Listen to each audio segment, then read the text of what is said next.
So ito yung number 1 na view. Bali yung dyaryo sa may malapit sa conduction sticker. Ayan, pipicturean nyo siya na nakafocus dun sa conduction sticker nyo at saka dun sa date ng dyaryo. Kailangan malinaw. Ayan mga boss, bali tayo yung sa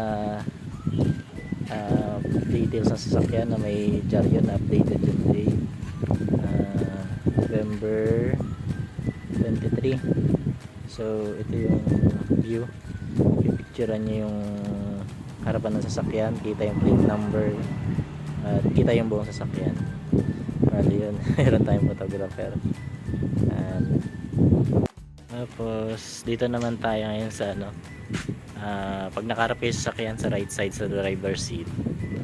Ayan, dikit nyo din yung dyaryo dyan banda. Tapos ganyan, kailangan naka landscape yung pagkaka-picture para kita yung buong sasakyan. Tapos dito naman tayo ngayon sa likod ng parte ng sasakyan. So dapat kita yung plate number, kita yung buong sasakyan pag kinuna ng picture.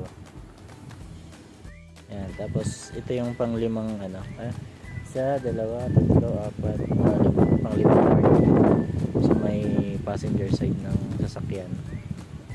So yun, picturean lang din, atras kayo, kailangan kita ulit yung buong sasakyan.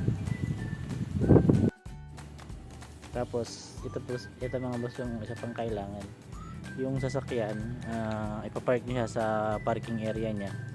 So dito bahay na kagarahe, and yun, tapos ipiprint na lang siya sa 5R na photo paper, and good to go na.